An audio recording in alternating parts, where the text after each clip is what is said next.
Hi, you're watching Triple A Backstage, and we're here with Amy and Holly from Stonefield. So guys, first of all, how are you going? How's the trip up to Brisbane? It was long, bit delayed, but apart from that, once we're up there, it was good. Fair enough. Yeah. So the first three singles from the upcoming album have all had really different sounds and feels to them, but they all sound like they've been really influenced by psychedelic sounds. Was that a conscious decision for you guys, or was it something that you were listening to at the time? Yeah, I think this new album is definitely overall more psychedelic rock as opposed to just like straight out kind of, I don't know, just plain rock. Like we tried to kind of delve into different aspects of rock as a genre, which is obviously pretty broad. So, but at the same time, I think it like came pretty organically. Yeah. Just from listening to that music. So, yeah, it wasn't really like a conscious thing, but. I think it was also because we wrote so much for this record. We had like a very broad sort of spectrum of songs to pick from, so it kind of made sense to make it interesting and dynamic and have a lot of light and shade. Were there any artists in particular that you were really listening to during the writing and recording processes? Or? Yeah, definitely. We were listening to a lot of bands like Goat, Fuzz, Uncle Acid and the Deadbeats, Black Angels, like, I don't know, heaps of different music, yeah. And was there anything that felt significantly different about the writing and recording sessions for this album versus the last time around? Yeah, I think it just felt kind of less forced in a way, and we took a lot of time to do it, and the songs kind of went through a lot of different changes, and we went through a lot of different songs, so the process was definitely longer. And overall more enjoyable. I don't know, I think it was nice kind of taking the pressure off of ourselves and coming to the realisation that there's no point in trying to please anyone other than yourself. So I think when you kind of do that, it just tends to flow a bit easier. And it's obviously kind of like working a muscle, like the more you do it, the easier it sort of flows. Yeah, fair enough. And you guys have just come back from South by Southwest. What was that experience like? Just being over there with all the other bands and all that sort of thing? It was really, really fun. Yeah, it was crazy. Yeah, it was that was like a few months ago. We recently just went back over again for a few weeks, which was really good.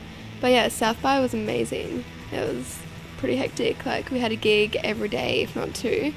And yeah, we didn't really get the chance to see any other bands like other than who we were playing with, because it was just so hectic to get anywhere other than where you were playing. But yeah, it was really good. You guys have also played Big Sound in Brisbane. How would you say that South by Southwest compares to something, Big Sound compares to something like South by Southwest? South by is much bigger. Huge. But I don't know, like the idea of it's kind of the same thing, and I think that everyone kind of ends up hanging around the same venues for the whole time, so in that way it's kind of similar. Yeah, I don't know, it's just Big Sound on steroids. Fair enough. And so it's been a fair few years now since you guys won Unearthed High. And what would you say are some of the biggest and most important changes that have happened for you guys as a band?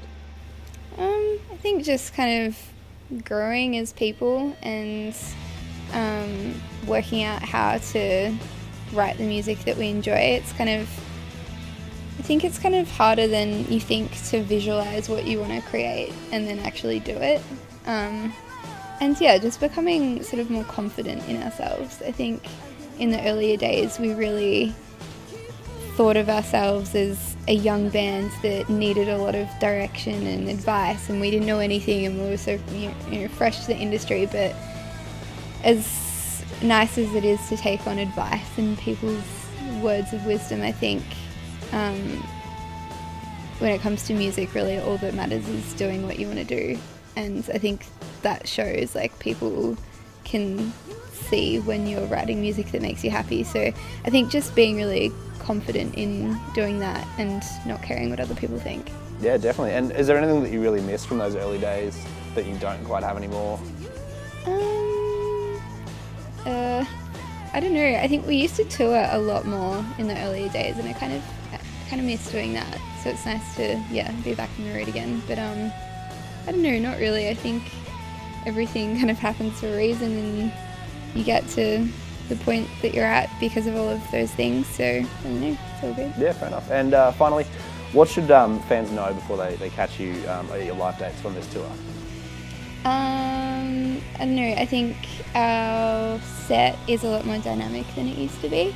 I think as a rock band you kind of fall into this thing of thinking that your whole set has to be like full blast and like, you know, sort of upbeat and really high energy, and we used to be scared to kind of do slower songs and pull it back and think that the audience was going to get bored, but kind of realised that it's nice to add a bit of light and shade in there. So it's definitely a more dynamic set.